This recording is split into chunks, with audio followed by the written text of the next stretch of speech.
Hello. I don't know if any of you remember this spot from the first video I took, but we have a new addition.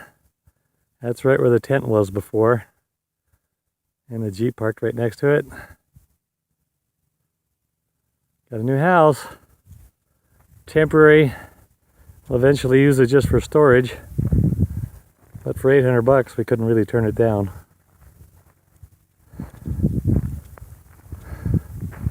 It's of course not going to have any water hooked up or electric hooked up, but at least we got a home base, place to store all of our bug out gear in the next couple of years while we're waiting to put the cabin out here. I don't know if you can. All these prickly pears. Had to dig up here, most of them by hand.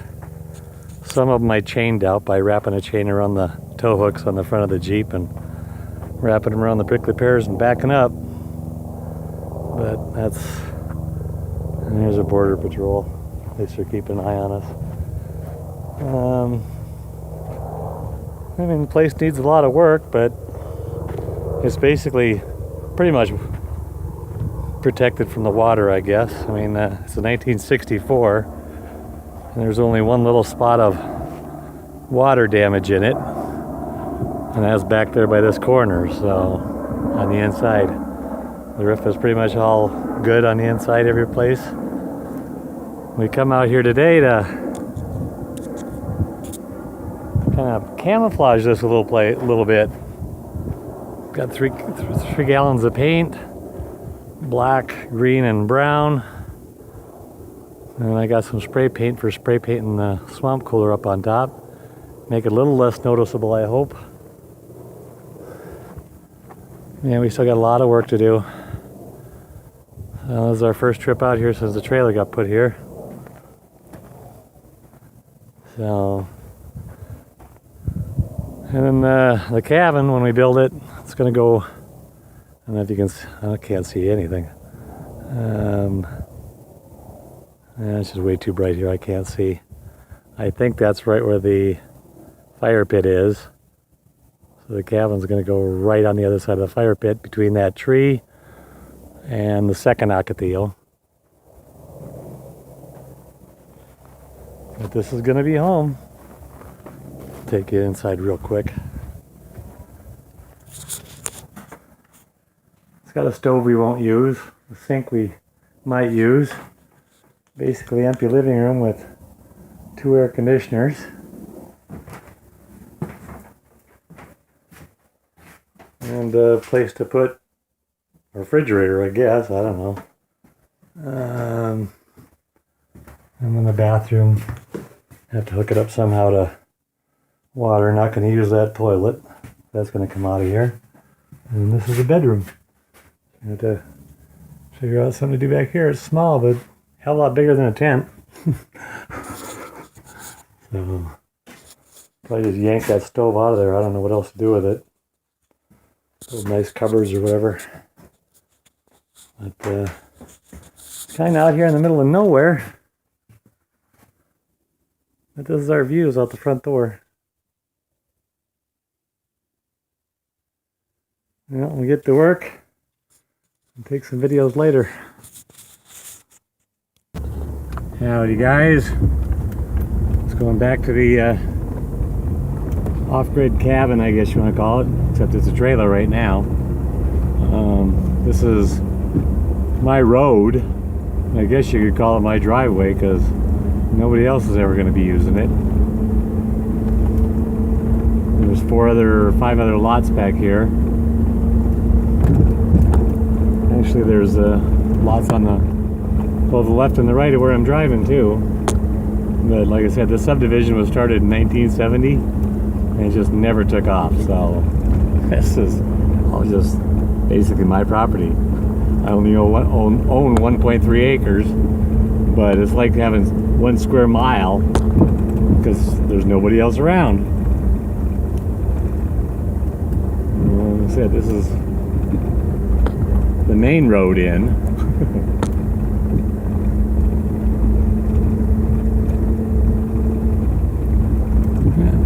down a little wash here.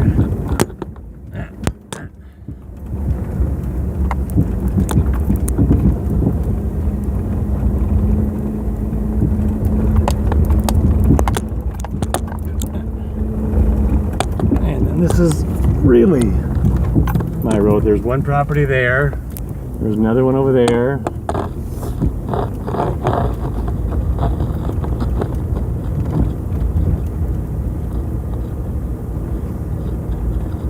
There's one straight ahead and then one to the left. Mine's over there. Got the paint job all done. Kinda.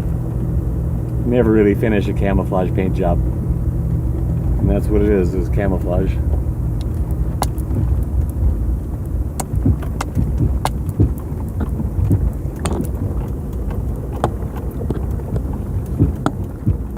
I think it looks pretty good.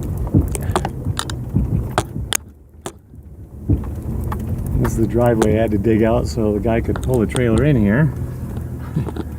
So,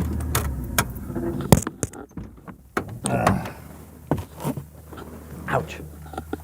Freaking cactus thorn. But that's this side of it, the paint job.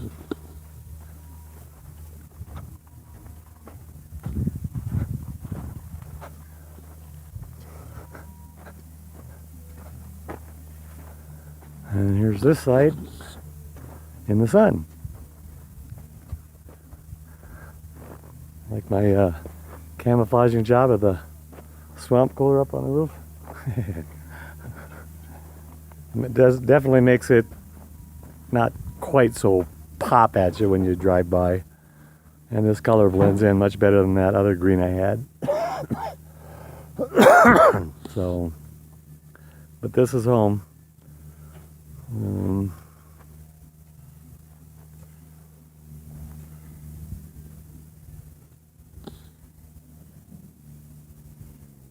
I haven't really done anything on the inside, so. Good morning, everybody. This is a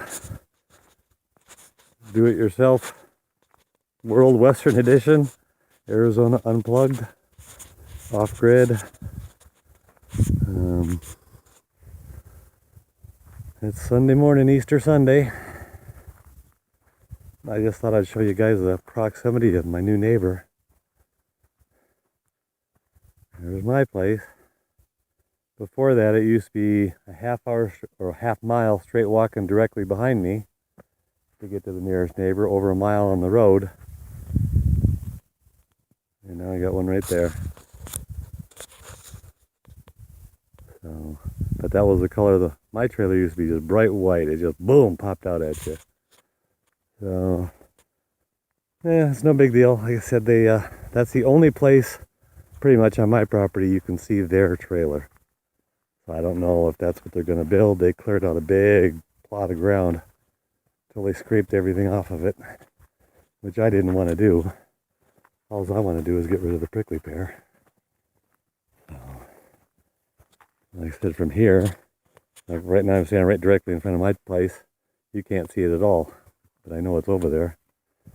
But I measured off the distance, and it's closer to 60 feet extra footage I get going this way. That was originally, that tree right there was the one that I originally said that was where my property line went to on the first video.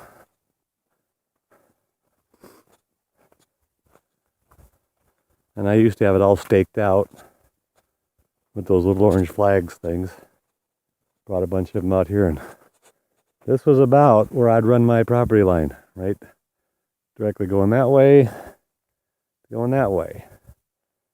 And like I said, they had the orange flags up. There's one right there on the ground, okay? So yeah, that's all that's left of them after a couple of years of being out here in the sun.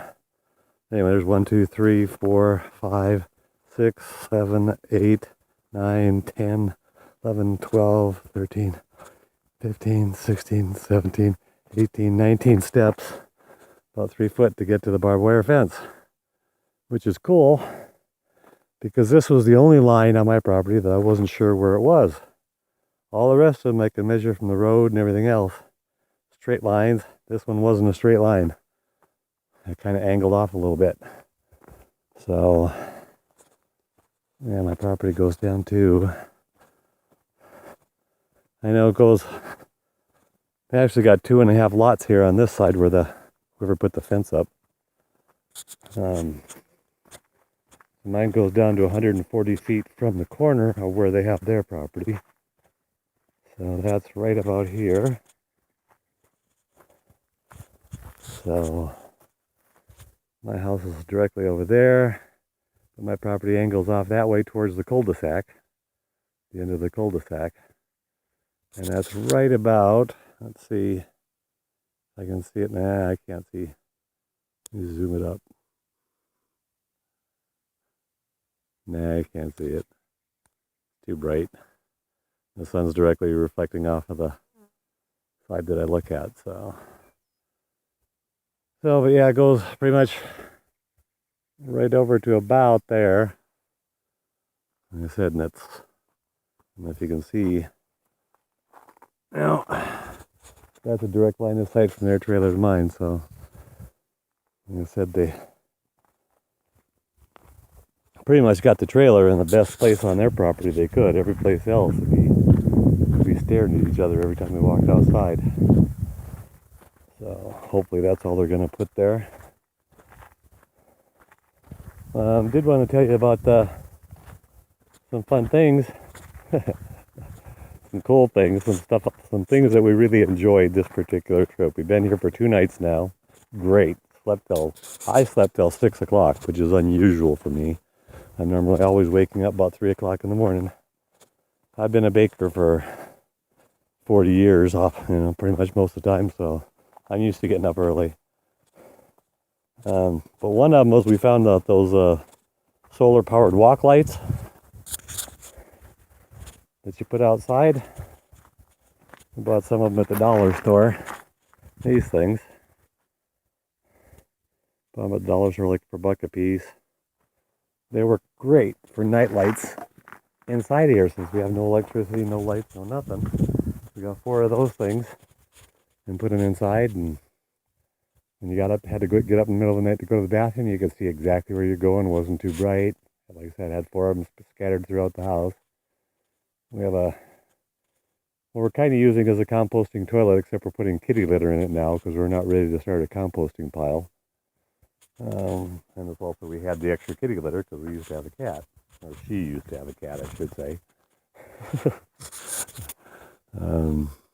And besides the solar light, we also love those little kerosene lanterns. Oh, that made it nice last night. I grew up in an old farmhouse about 2 hours north of the city. And that was how we lit the place for the longest time, was kerosene lanterns. It had no running water, no electricity, no indoor plumbing. It had a kitchen sink that drained directly to outside. And you had to go outside of the hand pump to get water out of it. So that was fun. I miss those days. And then also the next thing I really enjoyed this trip was my Mr. Eater buddy. I didn't think I could like it that much, but it's great. Beautiful. I was going to get up early enough this morning to have a fire, but like I said, I didn't wake up till almost about sunrise, so didn't have a fire this morning. But I got 2 of the windows replaced in the trailer. Got a bunch of curtains hung up. Cleaned up a little bit because the place still hasn't been cleaned since we moved it here, really. And it's all a slow process.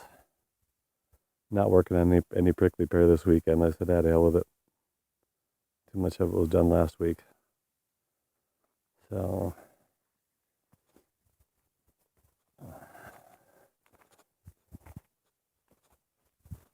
there's our 2 Jeeps. I love the fact that she bought a Jeep too. So now we got 2 4-wheel drive Jeeps. All right, well, that sure looks, that's a cow over there. I was going to say, it sure looks like a horse from here. I didn't know they ate mesquite trees. Looks like they do. I think I got them centered. I can't see. It's way too much glare and dust on this side of the camera. All right. All right, well, you guys have yourselves a fun day. We're going to be heading back to town today and get ready for yay work in the morning. Talk to you later. Bye.